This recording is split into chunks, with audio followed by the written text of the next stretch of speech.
Hey everyone, thanks again for listening. I'm really excited about today's episode. My interview is with Bliss Floccare. She's a burlesque dancer, photographer. We talk about a number of things, some sort of taboo topics. She was a total rock star. I sort of tiptoed around all these different things, trying not to embarrass myself more than anything. But there is a particular topic that comes up during the interview around evolution and people learning from their mistakes and growing as individuals. And I just want to preface that section of the podcast a little bit. There was a time in high school in English class where I was caught by peers of mine using a homophobic slur, and I've never been a homophobic person.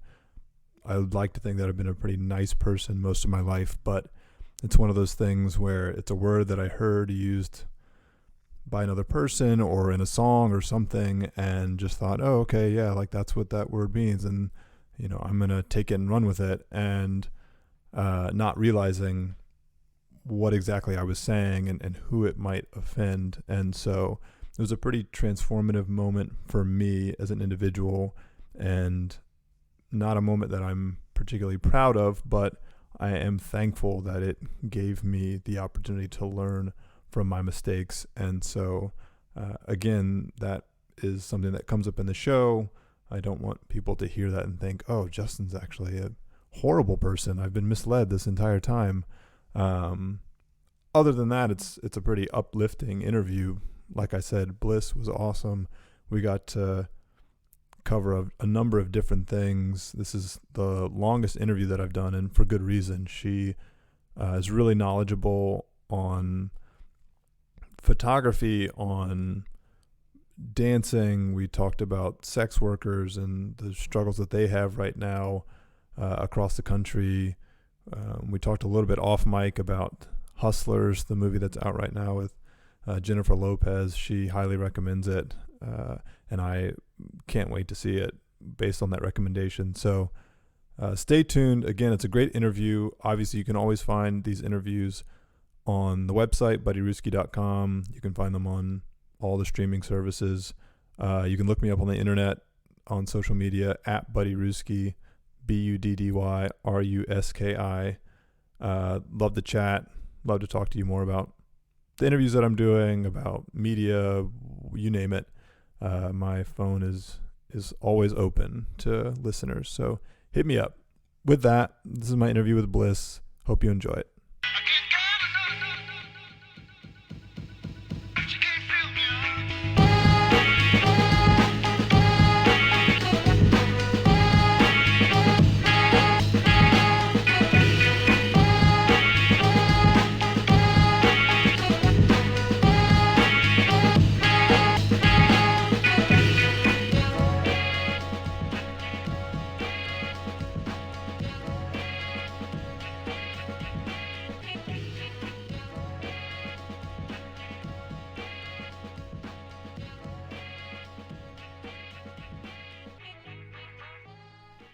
Welcome back to the Buddy Ruski Show. This is episode 10.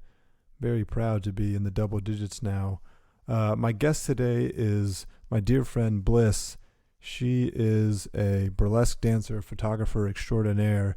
She and I have been friends together for some time now. Went to high school here in Durham, over at Riverside High School. Bliss and I worked together for a short time at Runaway.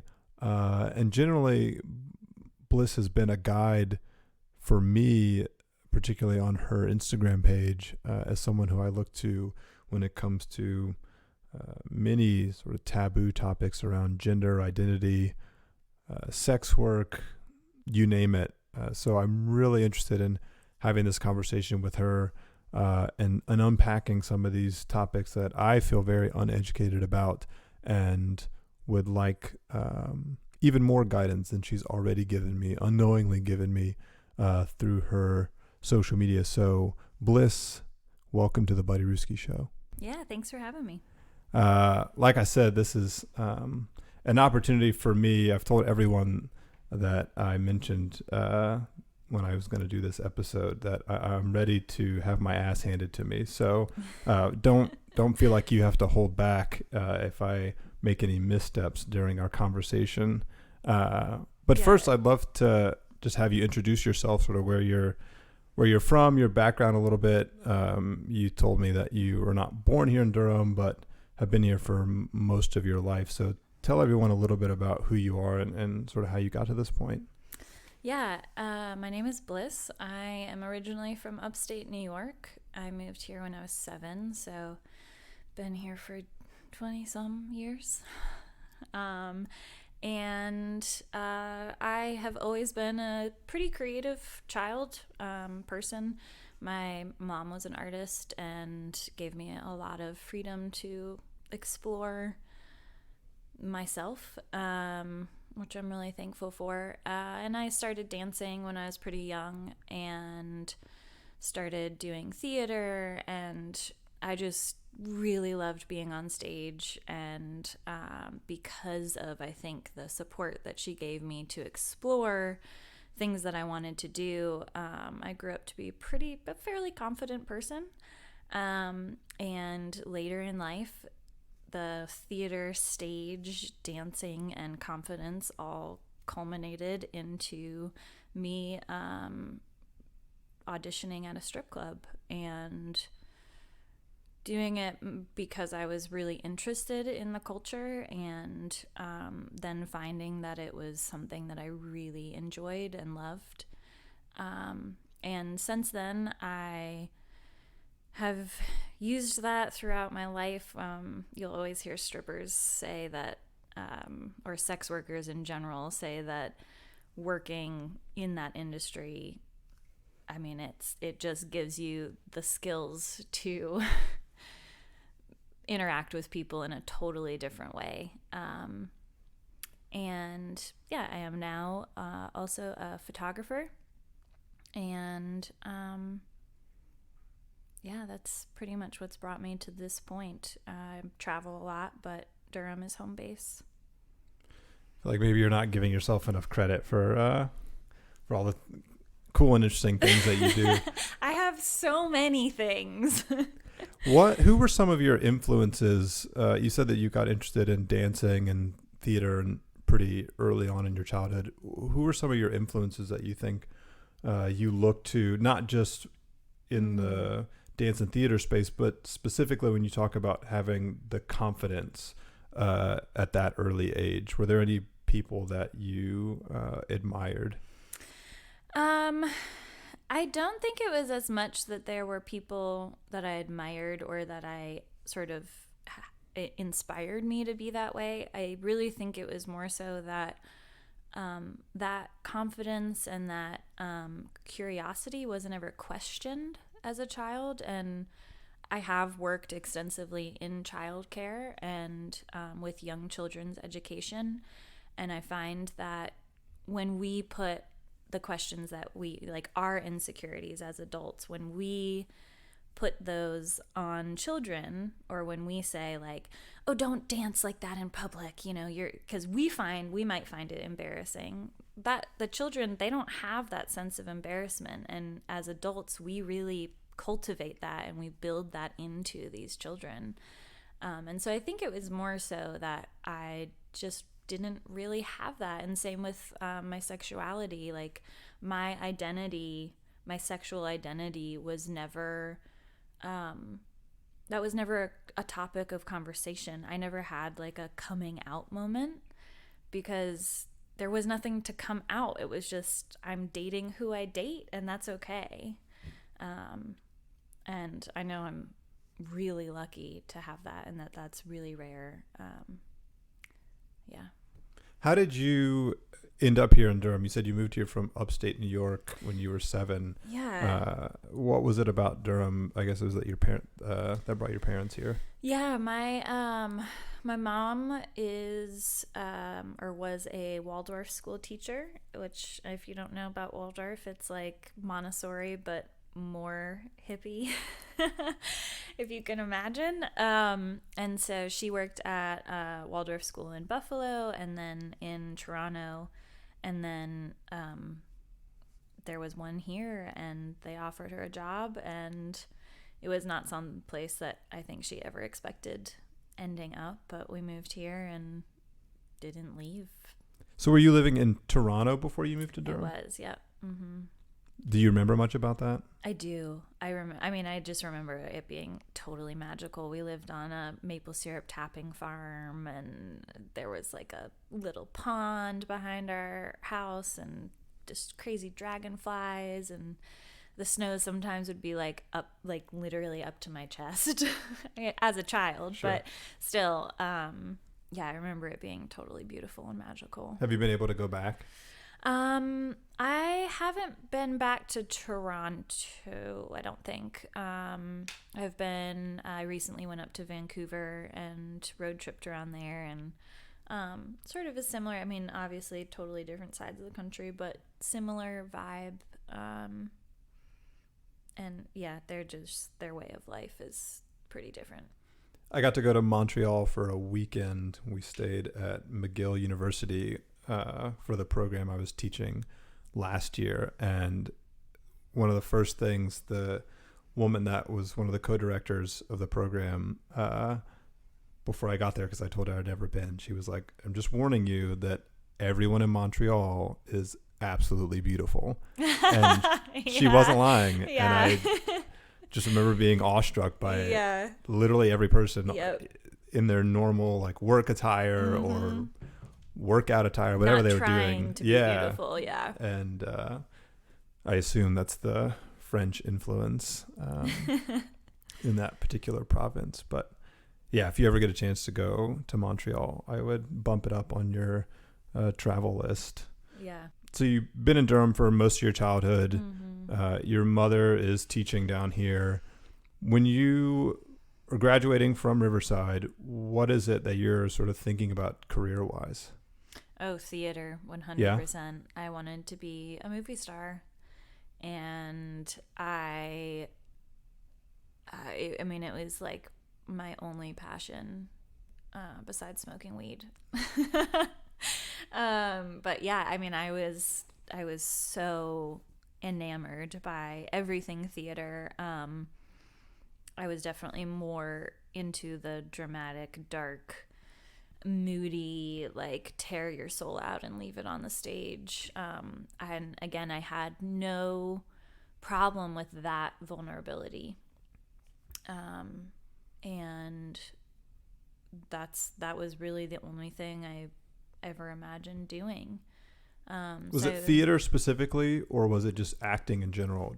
Did it have to be on a stage, or were you thinking about film? Or I think that I had never been on a film set, so now that I have been on film sets, it doesn't really appeal to me. But I think that in my mind, it was like, oh, I'm gonna go to school for theater, and then I'm gonna be a movie star, and the glamour part was, you know, I mean, I think that's intriguing to most people, that glamorous movie star lifestyle.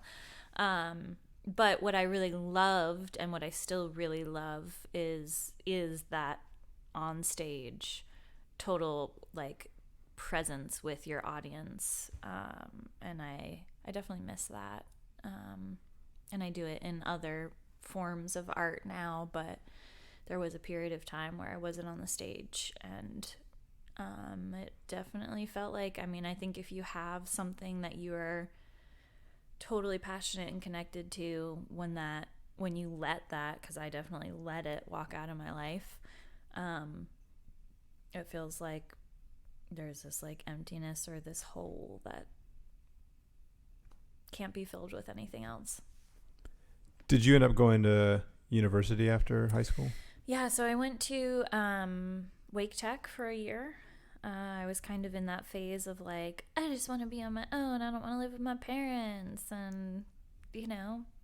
And I moved out. I moved into an apartment at 18. Very quickly realized I was not quite ready for that, to be totally financially responsible and going to school. And so I ended up auditioning for Greensboro College Theater Conservatory. And out of 120 people, they chose 12 people, and I was one of them. So that felt very, felt like a pretty big accomplishment. And yeah, I went to Greensboro. I moved to Greensboro. I was in a relationship at the time, a pretty bad relationship, and ended up dropping out after my first year because I was so consumed with this person that it was, kind of all, that was my focus. That was pretty much all I could focus on. And I don't regret very many things in my life, but I think that's one of the times where I feel like if someone had stepped in and said, no, you need to think about this, or no, you need to stay, I probably would have. And I'm not putting that on, like, it's not someone else's responsibility, but I do regret that decision a little bit. Yeah, and I think that's where, so many times people, when they think about success and successful people, they think, they manifested this from the time that they were in their adolescence. They were destined to become, movie stars or famous musicians or whatever. And there are so many moments throughout their life where they did have somebody that stepped in and said, don't give up on this. Yeah. Or let me help you with this. And I often think about that, working in a startup community here now in Durham, or even with Runaway, with Gabe and I, that we had a lot of opportunities because of who we were surrounded by. Steve Schul, who's now the mayor of Durham, was in our Kickstarter video. Yeah. The previous mayor, Bill Bell, was also in our Kickstarter video. Pierce Freelon, who ran for mayor, was in our Kickstarter video. So we had a lot of help along the way that there are probably, 50 other clothing designers in Durham that don't have that same support group. And so it helps to have those people in your life along the way that can steer you in the right direction, or at least be a different voice than your own. Because I think that's where some people get trapped, is you're your own worst critic. And so you don't have a second opinion that can give some balance to whatever it is that you're feeling. Yeah, or just having when it's you and just one other person, that can even be more dangerous. Right. Yeah, if that particular person is the problem. So is this the point then when theater walked out of your life? It was more like a swift shove out the door for me. I think I kind of did this 180 where I was like, okay, well, if I'm not doing it, if I'm quitting, if I'm giving up this scholarship, this schooling, then we are done. So yeah, I left theater. Stayed in that relationship for longer than was healthy. I mean, all of it pretty much, but I don't want to say longer than I should have, because there's no really sense of when you should or shouldn't. But I then found burlesque. I went to see a show, and there were 2 burlesque dancers that were opening up. And this is in Greensboro? No, this was back in Chapel Hill. So okay. I had moved back. And there were 2 burlesque dancers, and I had never seen burlesque. I was totally obsessed with pinup girls, 1950s, 40s aesthetic. And these 2 women came on stage, and they took their clothes off. Not all of their clothes, but fair amount of their clothes, and sort of the art, it included dance, it included theatrics, it included costuming, and it included stripping. And I had never seen all of those things put together. And I remember literally seeing these women and being like, oh my God, this is what I want to do. This is everything I love, all mashed together. And so I went home and I followed one of the dancers on MySpace. Not aging myself, am I? I feel like I have a slightly older audience, so most of the people that listen to this will probably remember MySpace. So followed one on MySpace. A few months later, she put up a call saying that she was looking for dancers for New Year's Eve, burlesque dancers. And I was like, yeah, why not? So I messaged her. I was like, I've never done this before, but I've done a lot of go-go dancing and other types of dancing, and I did theater, and I feel pretty confident I can do it. And she hired me. And for those of you who don't know what burlesque is, it's the origin of the striptease. It started in the 1920s, came over from Europe, and sort of evolved through vaudeville, which is generally includes some comedic sideshow acts and some striptease, and then evolved into the 70s into actual strip clubs as we know them now, and at that point went away. And as of, I would say, probably early 2000s, it started getting a little bit of a... people started doing it again. I don't think it ever went away permanently, but now it's a fairly household name, burlesque, in part thanks to the movie, the Cher and Christina Aguilera movie, which was not burlesque. It was totally cabaret, but that name was taken. Yeah, and so I started doing burlesque. When was this? What year was this? Ooh, it has been... I was 19, so it's been...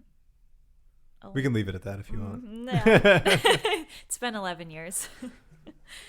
That's interesting that to have that epiphany at a young age and be able to act on it so quickly. The person that gave you this opportunity, they still a part of your career to this day? Not really. So she did, then she started a new burlesque troupe, and I became a part of that troupe, and that was my first experience with group shows where you have the same performers usually performing separate acts but as a show altogether. And I'm not a super dramaful, like, as much as I love drama, I am not a dramaful person as far as life goes. And so I ended up that I didn't like the dynamic and the energy, and I ended up leaving and starting my own troupe about 8 or 9 years ago, and still to this day have it and have my girls with me, and yeah. So they're not really a part of my performer life, but they in peripheral I see them occasionally, yeah. And it sounds like they were formative in sort of developing your skills, and then also the impetus to start your own is it troupe? Yeah. Crew. It's troupe, the official name. Troupe, yeah, I guess. Yeah. Dance troupe, but okay. Crew is probably more how we identify. Yeah.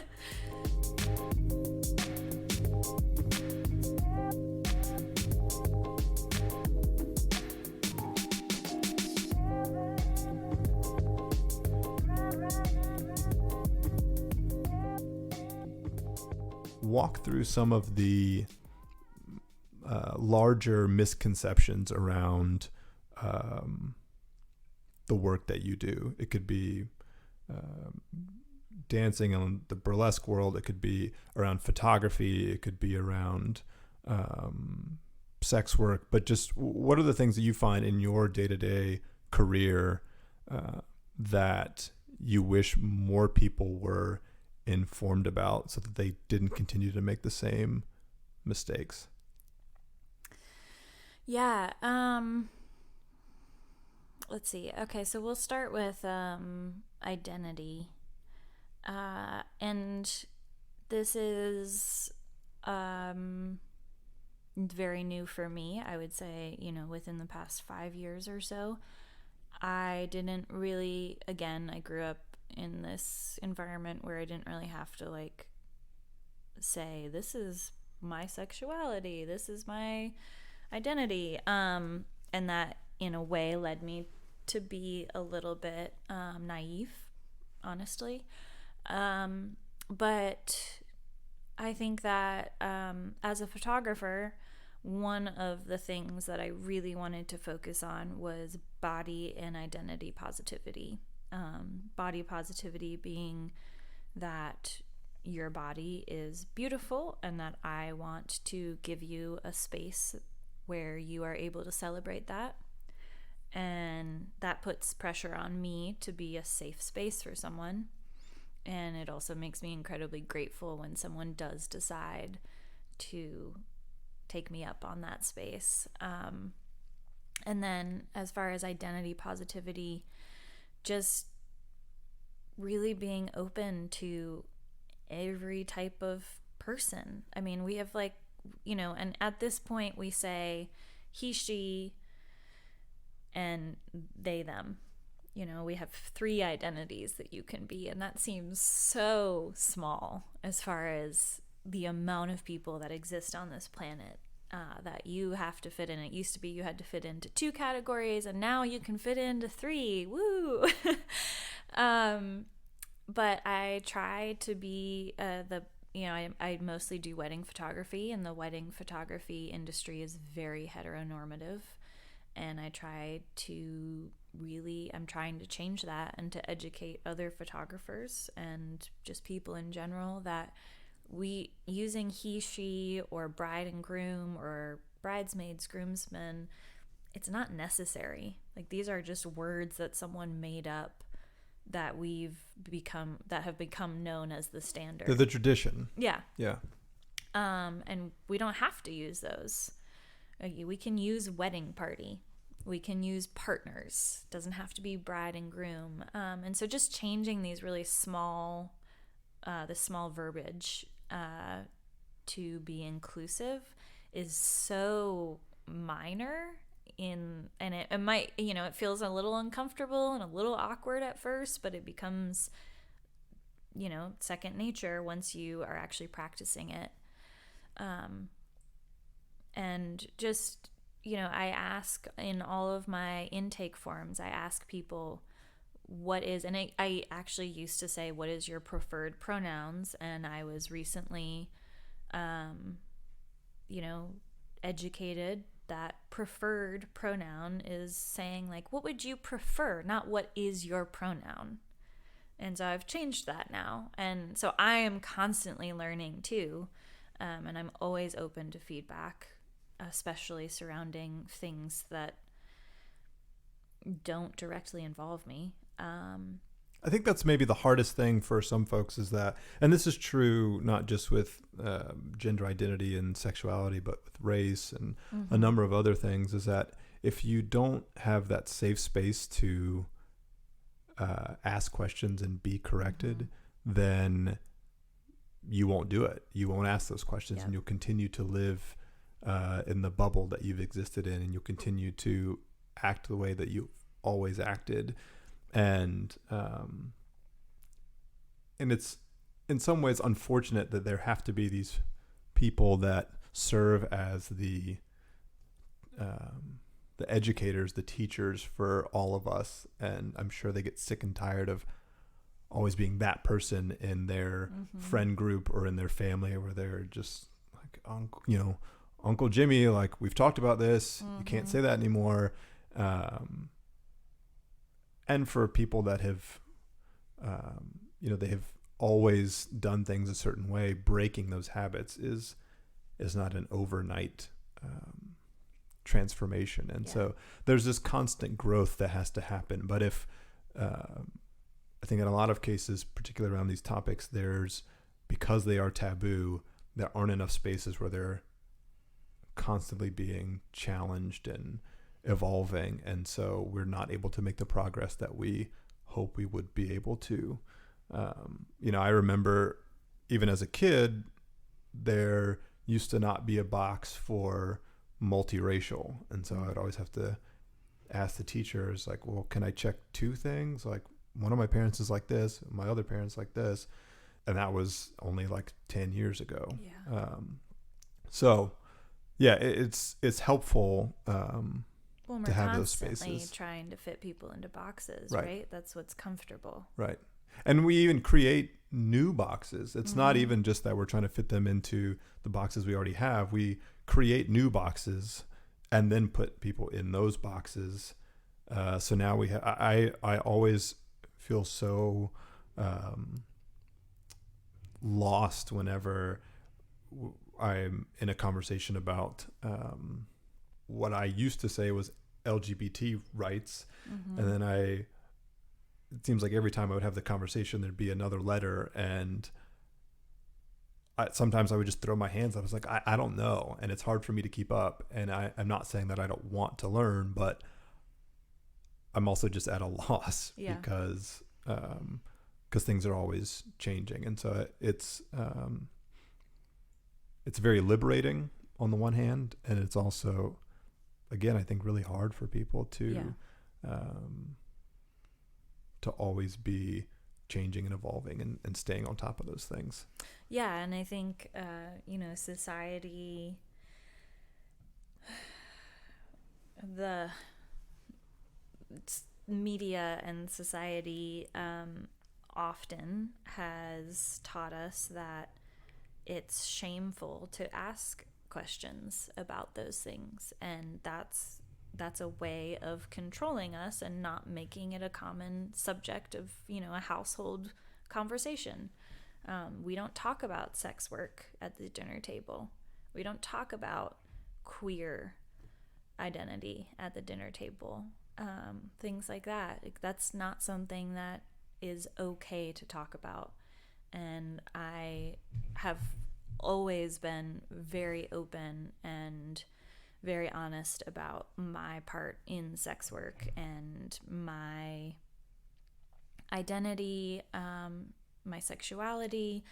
I try to be that person who is open about it, and so that people do feel comfortable talking to me about it.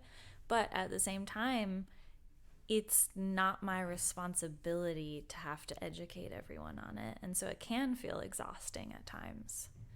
Yeah. And, there's a whole generation of people now that grew up on the internet. And so on the one hand, they have access to all this information that they could tap into if they wanted to learn about a particular person or subject. But I always find that it's the real change is made when there's somebody that that is able to have this conversation with you, because again, it affects you directly and you're able to see it in your own life.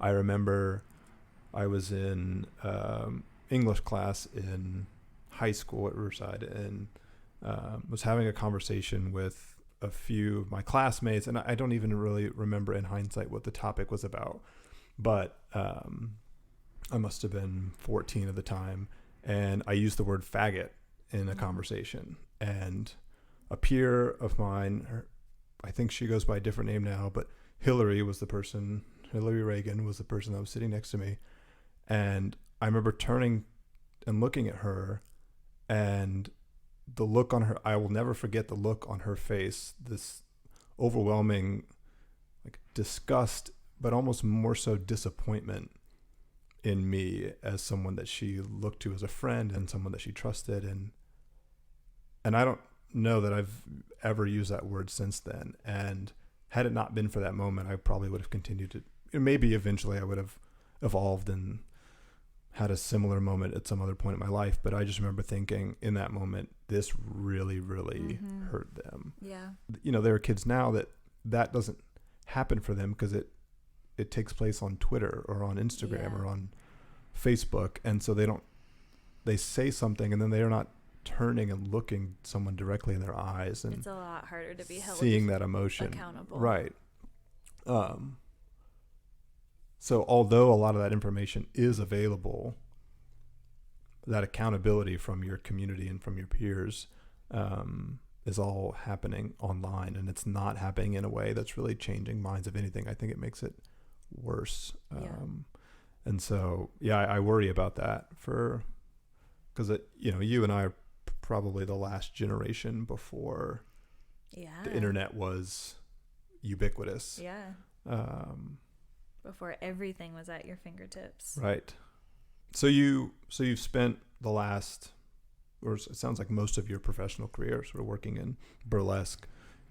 When did you pick up photography? Because I know that's been something that you've spent a lot of time with lately, and it's a different approach, right? Because typically you're on stage, you're in front of your audience, and you're acting accordingly, you're performing in a certain way. When you get behind the camera, you are trying to get other people to be as confident and forthcoming as you're able to be. So how do you switch your brain to be able to get into that mindset as a photographer? So I was a freelance nude model for, I don't know, close to 10 years. And at one point I realized that I was really, really tired of seeing the female body only through the male gaze. And I'm not saying that every single photographer I worked with was just showing my body through the male gaze. Some of it was purely artistic, but for the most part, the photography community up until recently was totally run by men, as a lot of the world at large. Yeah. So a lot of the world is. And so I had always been interested in photography, but there was just this fear of I just don't like to do things that I'm not instantly good at. And so I had never tried it, and I bought a camera and signed up for a class at the Durham Arts Council because I didn't know how to work it. Like, there's a lot of buttons on cameras. Yeah. And I was instantly totally addicted. And so initially my photography was really focused on working with the people that I had worked with as a model. So working with other models, male and female, and really showcasing bodies in a way that was sometimes sexual, but also sometimes wasn't. A body is not inherently sexual. It's flesh and bones, and That's not what I learned when I was in school. Yeah. If you have sex, you will die. Yeah, so that was something that I really wanted to educate people on, was that if this person chooses to use their body sexually, that's their choice. If they choose to use it artistically, it doesn't mean that it has to be looked at in a sexual way. Naked bodies are not inherently sexual. And really, like, cultivating the difference between sex and nudity is, I don't know that they'll ever really be totally separate, but it's something that I feel pretty passionately about. When you recently took a trip, if I'm not mistaken. I did, yeah. Sort of exploring this idea. Yes, I went to the Lupin Lodge in California, and it's a nude resort. It has tennis courts and a pool and hot tub and yurts that you can stay in, and I was a little uncertain about it until I read that it was run and owned by women. And then when I got there, they actually had a mission statement, which I kind of wish I had brought with me, but it just went over the fact that, children, men, and women are all welcome there. And I don't know if it said anyone in between, but it gave me the sense that they're pretty accepting. And that they really wanted to differentiate between the nude body and the things that we do in private, or sometimes not in private if we choose to have sex in that way, but that sex and nudity were totally different things here, and that any type of sexual advances or even leering was not acceptable, and that this was a place that they called themselves naturalists. This is our natural form. and that we should feel comfortable and have the freedom to be nude in a safe space if that's something we choose to do. I wonder about, and I'm curious how your experience was. I would be weary of a place like that in today's society because we're always on camera, right? Like there's always somebody that has their phone out that's doing things for Instagram. I would imagine that they have to put some rules in place around this. I would maybe even be worried about like drone photographers trying to fly over the resort.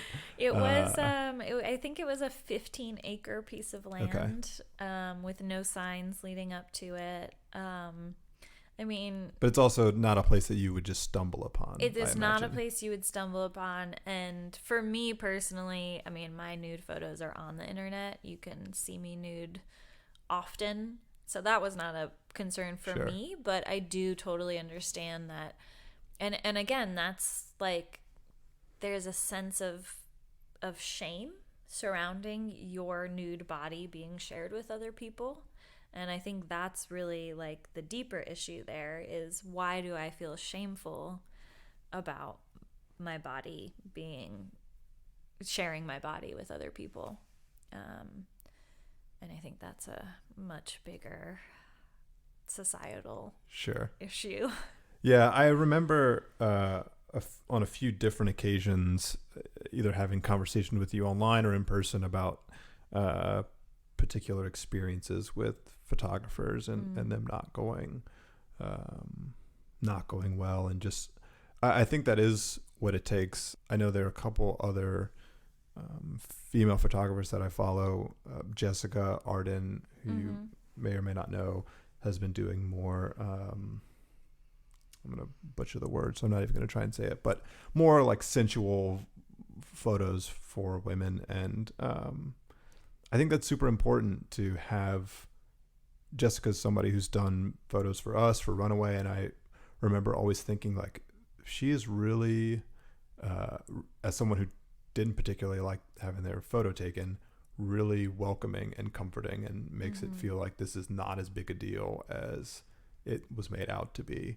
And to be able to do that 2 levels further when it comes to more revealing photography, I'm sure is a challenge, and is something that separates amateurs from professionals. You know, it's one thing to be able to pick up a camera and click a few buttons, even if you read the entire manual front to back and know how to operate a camera. It doesn't make you a photographer. That's true. Are there any particularly good experiences that you can share that would enlighten folks who, again, maybe have preconceived notions about nude photography or well, I think that as far as people maybe being interested in giving that experience to themselves, I will say that it's absolutely for men and women. Why do you say that? Because I think that we tend to, women definitely deserve to have this catered towards them. But there are a lot of people who don't identify as a male or female.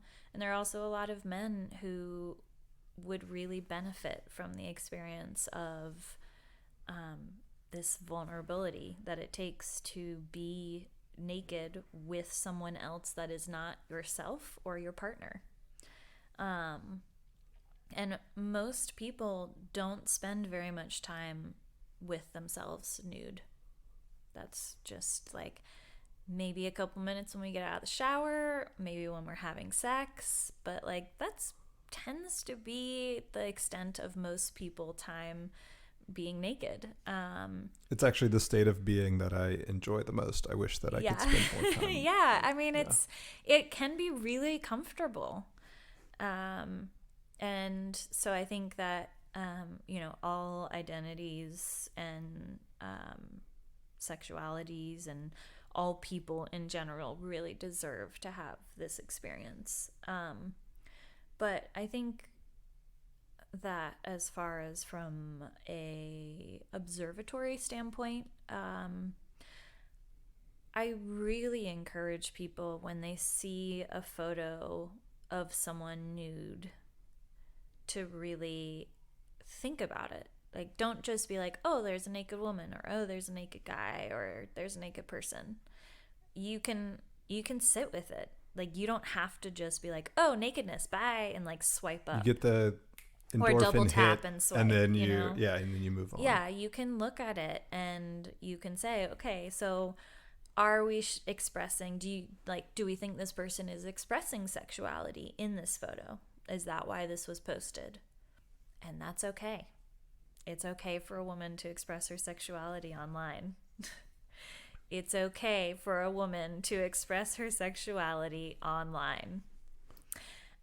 Is this taken from an artistic standpoint? Was this really more about a body and maybe its surroundings, or a body and nature? Is this from more of a naturalistic standpoint? And neither of those are wrong. Those are both totally valid, and it can be a combination of those two things too.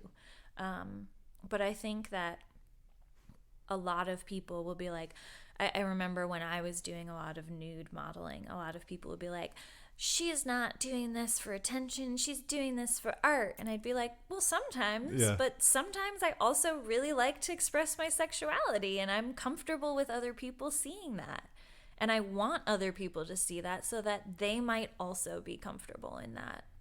And so that's the space that I try to really cultivate for, especially boudoir photography, because generally boudoir photography really that's the word. Yes, boudoir is really about embodying being okay with your body, and exuding the sexuality or the sensuality or the sexiness that you might only show, again, to your partner.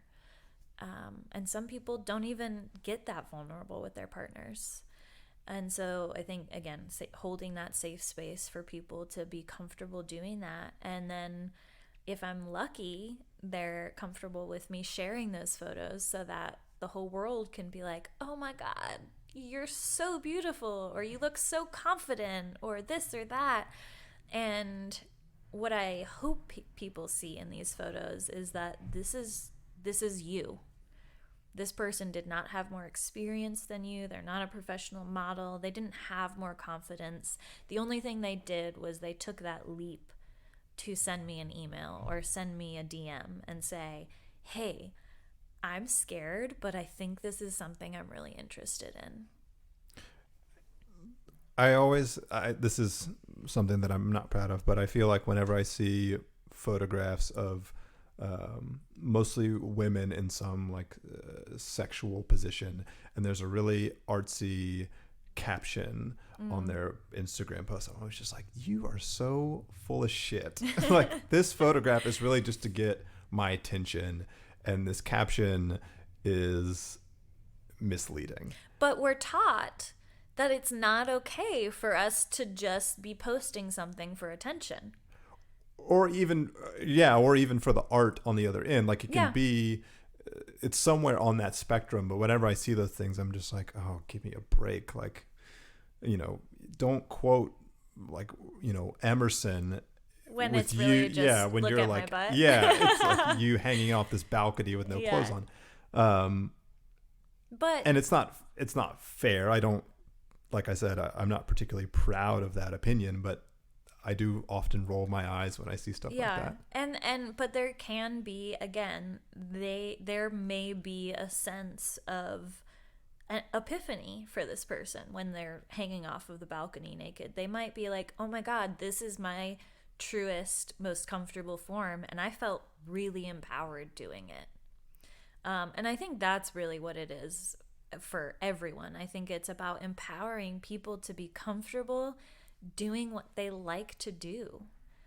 I like to be naked, and I'm totally okay with that. But a lot of people aren't okay with saying that they like to be naked, or that they like attention, or that they like sex, and especially not that they like sex for money. No, no societal norms are saying that's okay. And I think that giving people the space to be happy with what they're doing, if it's not harming themselves or other people, and as far as like what we consider harmful as far as sex work, I think is a whole conversation that needs to be really revisited. Yeah, well, I mean, I'd like to try and tackle some of that in the time that we have left. I'm curious, it seems like sex for money, whether that be behind closed doors, on camera, whatever it is still a predominantly male-owned industry. And I'm wondering where you think there are opportunities to try and fix that, and then also what part of the conversation is maybe an opportunity for them to enter and engage and become more educated. Yeah, actually I think this is a good time. So I brought this book with me. This is the one book that you've bought in your lifetime. This is the only book I've ever bought. I said this was the first book I bought earlier, and he thought literally I meant that.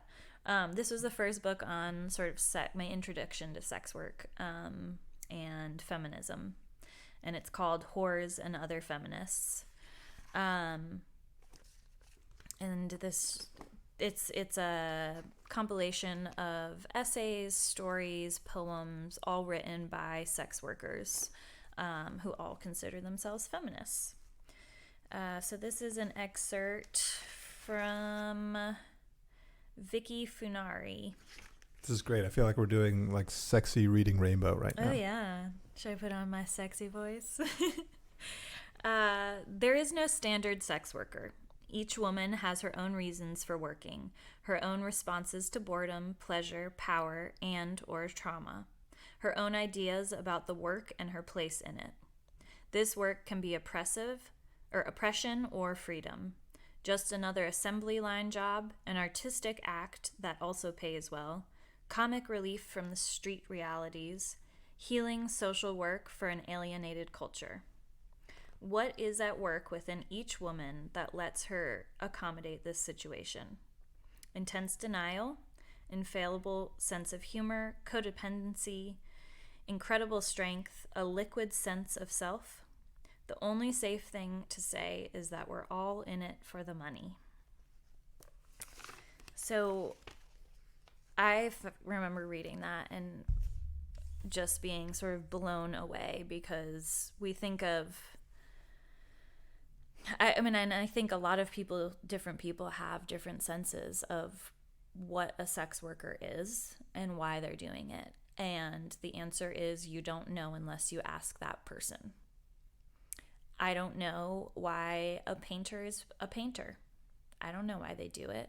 I don't know why anyone chose to do the job that they are in unless I ask them. And a lot of other jobs are a lot more cut and dry. You know, you went to school for this, your parent did this. But sex work is humanitarian work. It's passion. It can be artistic. It can be because of past traumas. It can be, there are so many different reasons that people are in this line of work. And again, that is specific to women, that passage, but there are all identities that are working in the sex industry. So I think that, did you ask me about misconceptions? I just got so lost in that. No, I'm glad that you did. No, it's so part of this stems from a friend of mine posted something on Twitter the other day. I can't remember if I sent it to you or not, but he was just sort of talking openly about pornography and how of strange it was. That it's like, oh, it's so interesting that we would watch two people have sex on camera. And, I made the point, I was like, well, porn historically has been a pretty male-driven, both produced and consumed industry. And so everything we're seeing when it comes to pornography and the way we think about pornography is from this lens, and there are a lot of reasons for that, and then there are also a lot of problems with that, and a lot of I don't know. It's just it's one of those things that it feels like it's a taboo topic, and it's partly taboo because there hasn't been someone to step in and say, actually, like, we're going to totally take this in a different direction and not allow men to continue to sort of dominate the conversation, the industry, and so forth. So if we're talking specifically about pornography, yes, it has been male dominated, and maybe it's not just generally pornography, sort of sex work for money at large. Right. So what I will say is that pornography definitely male dominated as far as producers and the people who put it out there. Also, pay for your porn. Like, if you have a favorite porn star, you can literally, like, there's like buttons on Pornhub where you can buy them a coffee or tip them. Just do it, okay? But when we start talking about sex work, we are really starting to look at a place where the workers are actually taking control of this exchange for money, the sex part. And, there's not always what we think of as sex. It can be, I'm taking my clothes off and sexually arousing you, or I'm, doming you, or there's so many different types of sex work. But we are looking at, especially with full service sex workers, that they are taking control of their jobs and their bodies. And you want to know why it's still illegal? Because no one's profiting off it except for them. So there is no room for the men or the higher ups to profit off of these women selling their bodies. They're selling their bodies because they choose to, and they are making a profit for themselves. And they're entirely in control of it. And so pornography is like, there's a system, there's a hierarchy, there's all of these things that have been put in place to make it so that the workers are just the workers, and they're coming in, they're getting paid, and they're leaving. The people who are making the real money and who are controlling what's put out onto the internet are primarily men. And so I think that educating ourselves on other types of sex work and educating ourselves on the rights that full service sex workers should have, that is the way that we're going to then start changing the control. Yeah, it's almost like we need like a female founded streaming service. There are several. They're a little bit harder to find. That. Yeah. If you like literally Google like female owned porn companies, there's a really beautiful erotica filming company called Four Chambers, referring to the heart. And it's a collaborative. So it really focuses on sexuality, not just a man having sex with a woman or a woman having sex with a man, but it focuses really on sensuality and the different tactile things that can be really arousing that might not be just sex. And that is run primarily by a woman. Yeah, I know when recently Tumblr was the skeleton that used to be Tumblr was sold off. A lot of folks talked about how Tumblr used to be this safe haven for sort of adult entertainment at large, and not specifically what you described as sort of male on female from the male perspective, but there was this whole plethora of genres and people involved and the whole community built around it that sort of was upended whenever Tumblr took its tumble. But that's interesting to hear that more of these sort of female-owned companies are starting to hopefully take more of the market share. And that's, again, you have to be like consciously, I mean, I think this is the whole thing. Like, if you want to be woke, if you want to say you're woke, you have to actually put effort into it. You have to seek out the female-owned sex work streaming services. You have to, pay attention when someone tells you what their pronouns are. You have to practice using neutral pronouns. You have to do this work if that's how you want to identify yourself. Yeah. And racial inequality. I mean, I like that we don't need Sure. to really. Yeah. That's a whole nother can of worms. But And another hour worth of podcasting, if not more. But it seems like there's for most schools. I don't know if we had sex education when we were going through Riverside. Maybe it was I remember one page of one chapter, half hour with a health coach. Yeah, but it's certainly not something that is covered in depth enough to really give a full understanding to any child going through puberty. But it also seems like a missed opportunity for us as a society to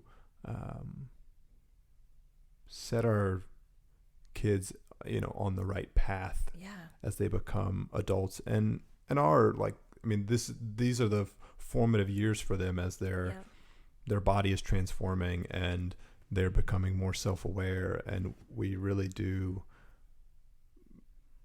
hinder that development by not being forthcoming about. I work with 1 to 4 year olds. I did work almost exclusively in that vein of education, and just even talking about consent. I don't want you to touch my body right now. And it might be a hug, we can't, it makes my skin crawl when someone says, go give so-and-so a hug, go give your uncle or your aunt a hug. We can't educate children that they can be told to use their body in a certain way. We can ask them if they would like to have a physical connection with this person, or we can tell them it's not kind to physically connect to hit someone because that person did not ask for that. But talking about consent, it's really a very basic thing that we should be educating our children on.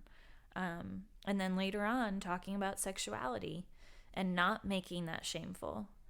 Not, calling our body parts these weird names because the word penis is going to make everyone so uncomfortable.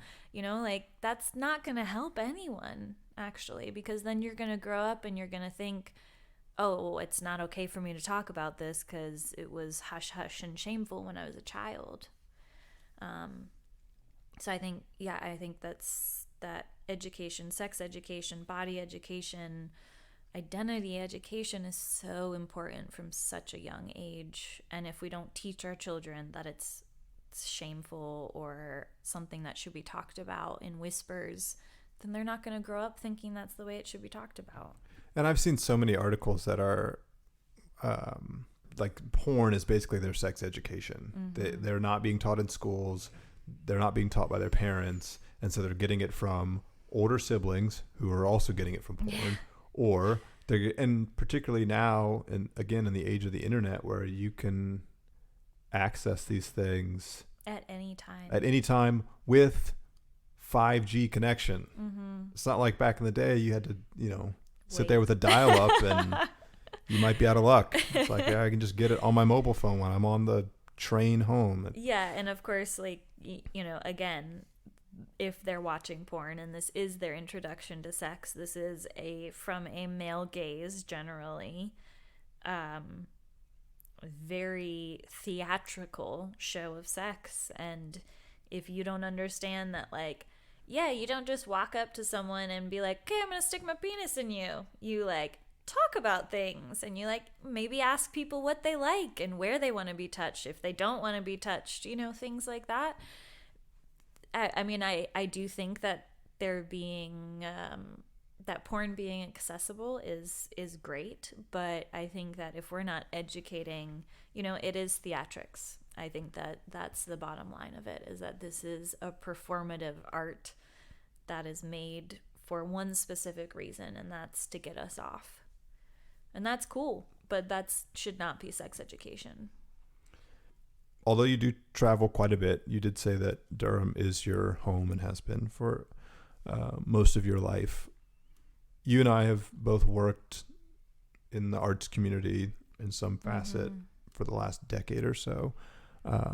And now that Durham has become this destination of sorts where lots of folks are moving here, it seems like we're importing a lot of consumers and exporting a lot of our creative class.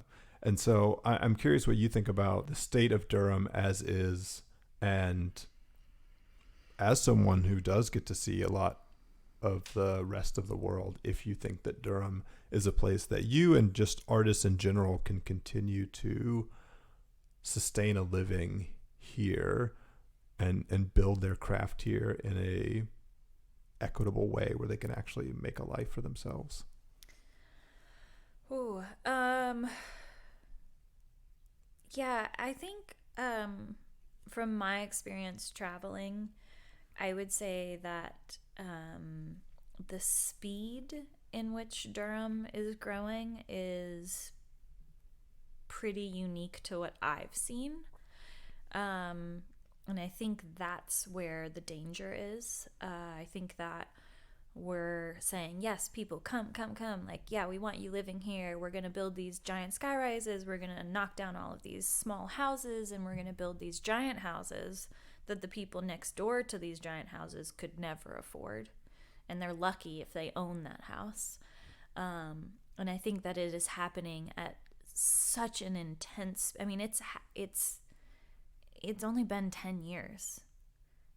Durham, downtown Durham was the place that you went when you had to go to court. And that was it. That was it. I mean, that was it. And now you can't afford, most people can't afford to live within, a 10-mile radius of downtown Durham. And so I do feel like the reason that Durham is growing is because of the people who have lived here for 15 plus years. It's because of the people who decided to open up these restaurants in downtown Durham and take the risk of, like, is someone going to drive into downtown Durham to come to my restaurant? And it's because of the artists. We have so many artists here. We have so many musicians and visual artists and other creatives that it's really attractive to people when they visit or when they think about moving here and they look at the scene. But I absolutely feel like there is not going to be a place for us in the next 10 years for us to physically for us. I don't think there's going to be a physical place for any of us to exist and live within Durham. I mean, and personally, I don't consider, like out by South Point, that's not Durham to me. That's not where I want to live in Durham. I want to live nearby downtown where I grew up and where I feel at home.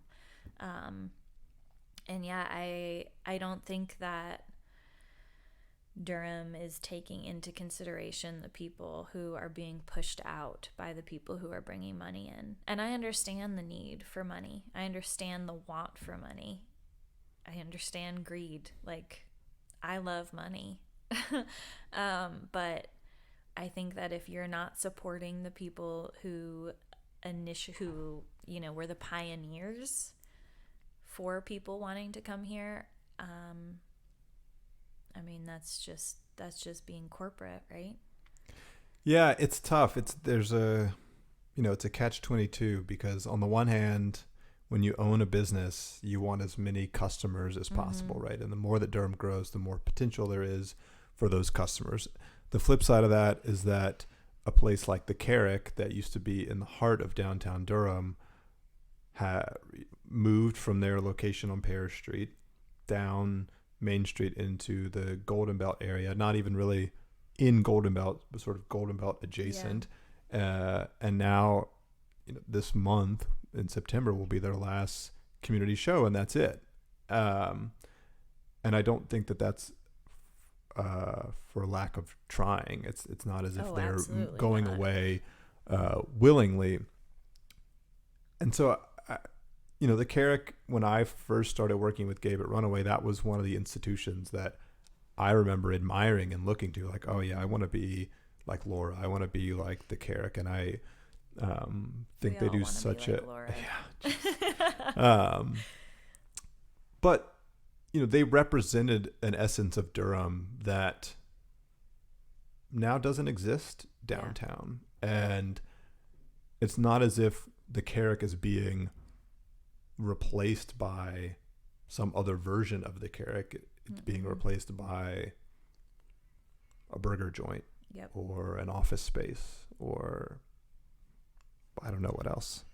I don't go to a lot of these places anymore. Yeah, so I know, and that's the thing. It's like the people, if when I walk around downtown a lot of the time, I don't even feel like I'm seeing the people who made downtown who made it possible for downtown to become what it was.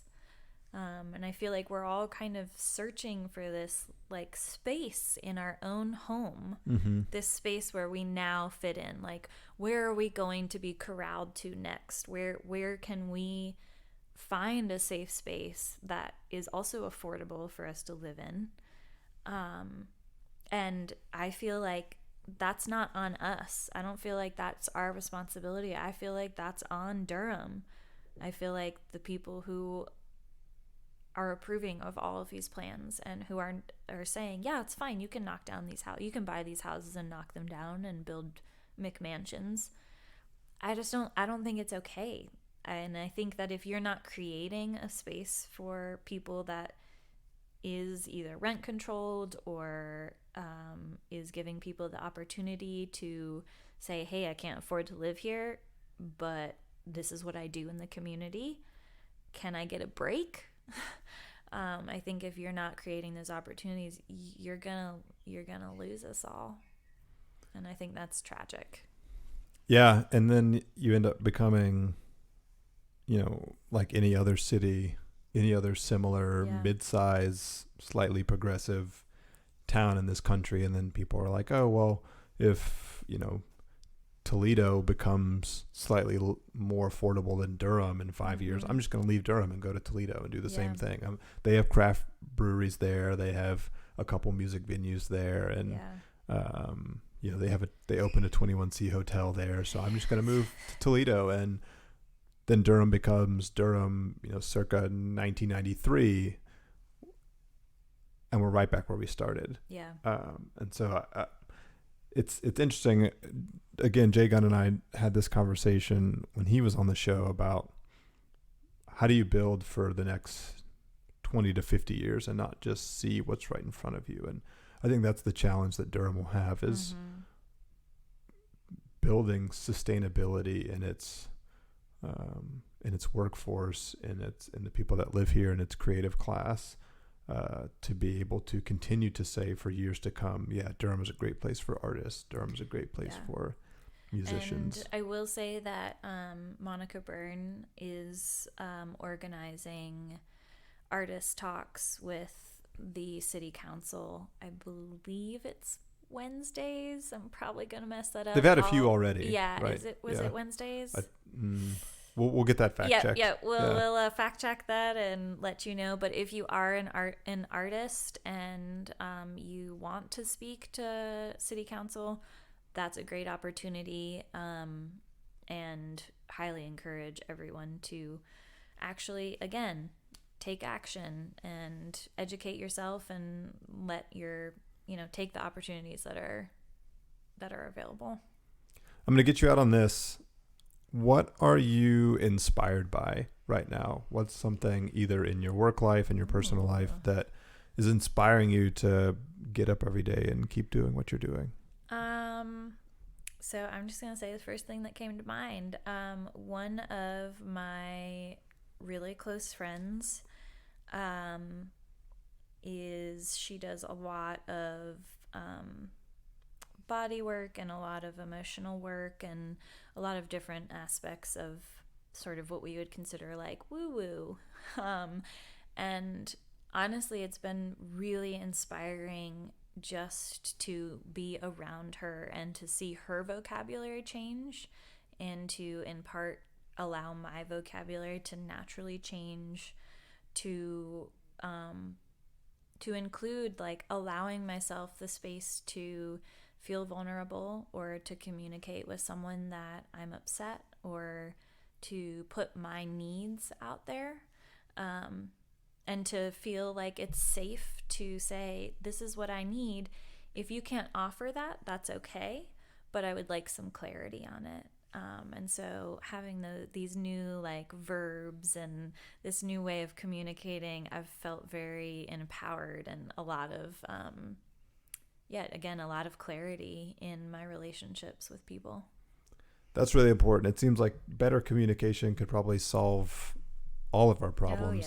Oh, yeah. So that's a good place to start and a good thing to let our audience walk away with. Thanks again so much for being on the show. Hopefully we'll get to do this again at some point and cover the myriad of things that we didn't today. How should people continue to follow your work? Where can they find you, online or in person? So my personal Instagram is at callmemissblissx. My photography Instagram is shoot with bliss. In person, you can always come find me at a boom or bust burlesque show.